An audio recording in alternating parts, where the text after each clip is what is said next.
የፊት ቆዳ መሸብሸብን ወይንም ደግሞ ማርጀትን ከእድሜ ጋር ብቻ የምታያይዙ ሰዎች አላችሁ። ነገር ግን የፊት ቆዳችን የሚያረጀው በእድሜ ብቻ ሳይሆን በተለያዩ ምክንያቶች ነው። ከነዛም ውስጥ አንዱ ፊታችን ላይ ያሉ ማስሎች ታይት ሲሆኑ ወይንም ሲጠብቁ ነው። ስለዚህ ለዚህ ደግሞ መፍትሄ 30 ሰከንድ ከጊዜያችሁ ላይ ወስዳችሁ የምታደርጉትን 2 ቴክኒኮች አሳያችኋለሁ። ሰላም የማወቅ ደጉ ተከታታዮች እንዴት ናችሁ? ረዴት ነኝ።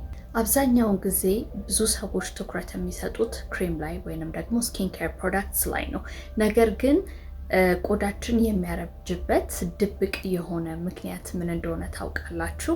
የፊታችን ፋሻ ሲጠብቅ ወይንም ደግሞ ታይት ሲሆን ነው። ፋሻ ማለት ባለፈው ነግሬያችኋለሁ፣ ቆዳ ላይ ያለ ሌየር ነው።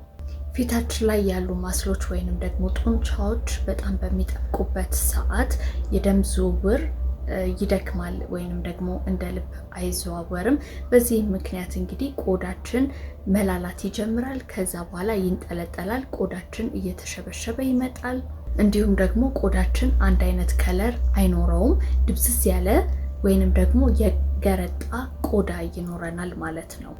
ስለዚህ ለዚህ ትልቁ መፍትሄ ምን እንደሆነ ታውቃላችሁ? ቆዳችሁ በቂ ኦክሲጅን እና ኒውትሪየንትስ ማግኘት አለበት። እንዴት ያገኝ? 2 ቴክኒኮች አሳያችኋለሁ።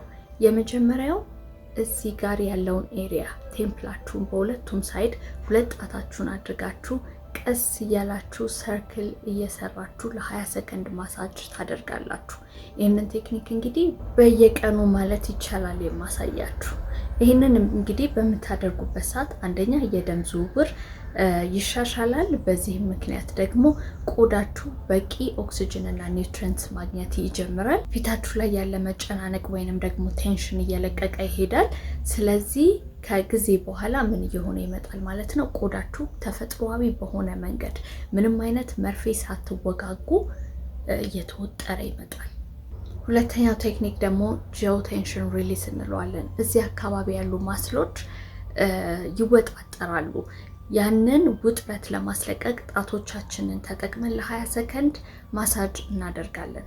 እንደፈለጋችሁ እንደሚመቻችሁ ማሳጅ ማድረግ ትችላላችሁ። እንደዚህ እያደረጋችሁ ቆንጠጥ እያደረጋችሁ፣ ከፈለጋችሁ ደግሞ አብራጣታችሁን በመጠቀም እንደዚህ እያደረጋችሁ ጆሮአችሁ ስር እስክትደርሱ ድረስ ማሳጅ ታደርጋላችሁ።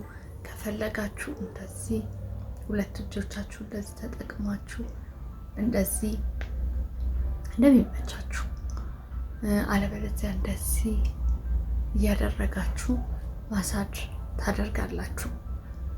እንደዚህ በምታደርጉበት ሰዓት እዚህ አካባቢ ያለ ጭንቀት እየለቀቀ ይሄዳል። ስንስቅ እዚህ ጋራ መስመር ሰርቶ የሚቀራል አይደለ? እሱ እየጠፋላችሁ ይሄዳል። እዚህ አካባቢ ትርፍ ስጋ አይኖራችሁም። እንዲሁም ደግሞ የደም ዝውውር እየተሻሻለ ይመጣል። ሎ ያረገ ቆዳ እንዲኖራችሁ ፕሮዳክቶችን ብቻ መጠቀም የሚመስላችሁ ሰዎች እንዳትሸወዱ።